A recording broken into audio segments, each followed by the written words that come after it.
જાહેર પરીક્ષાઓમાં ગેરરીતિઓ અટકાવવા માટેનું સુધારા વિધેયક 2026 સંસદમાં વડાપ્રધાન શ્રી નરેન્દ્રભાઈ મોદીના નેતૃત્વમાં પસાર થયું છે.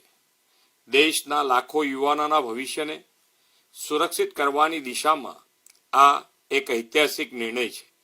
વડાપ્રધાનશ્રીએ સ્પષ્ટ શબ્દોમાં કહ્યું છે કે યુવાનોના ભવિષ્ય સાથે કોઈ પણ પ્રકારનું સમાધાન કરવામાં આવશે નહીં.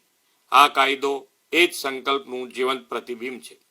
હવે પરીક્ષામાં ગેરરીતિ કરનારાઓ સામે વધુ કડક સજા, વધુ કડક દંડ અને વધુ અસરકારક કાયદાકીય કાર્યવાહી સુનિશ્ચિત થશે.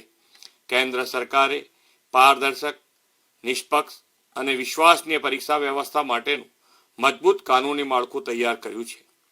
પેપર લીક, પરીક્ષા કૌભાંડ અને અન્ય ગેરરીતિઓ સામે હવે ઝડપી તપાસ, ફાસ્ટ ટ્રેક કોર્ટ, ખાસ સરકારી વકીલો, ટેકનોલોજી આધારિત સુરક્ષા અને પરીક્ષા પ્રક્રિયામાં જોડાયેલા તમામની સ્પષ્ટ જવાબદારી સહિતની જોગવાઈઓથી પરીક્ષાની વિશ્વસનીયતા વધુ મજબૂત બનશે.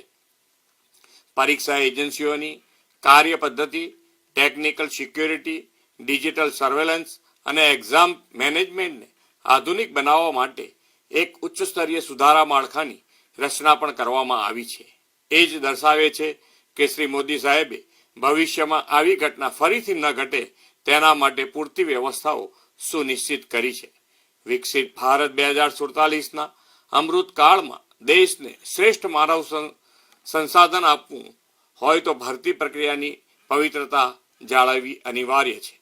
જ્યારે પરીક્ષા નિષ્પક્ષ થશે ત્યારે પ્રતિભાને યોગ્ય અવસર મળશે અને દેશની માનવ મૂડી વધુ મજબૂત થશે.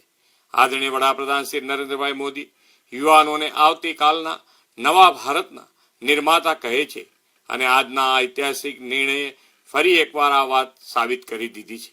ગુજરાત સરકારે પણ વડાપ્રધાનશ્રીના માર્ગદર્શનમાં સંપૂર્ણ પારદર્શિતા, ટેકનોલોજી આધારિત ભરતી પ્રક્રિયા અને મેરિટ ફર્સ્ટના સિદ્ધાંતને સર્વોચ્ચ પ્રાથમિકતા આપી છે. સમગ્ર ગુજરાત આ સુધારાને આવકારે છે.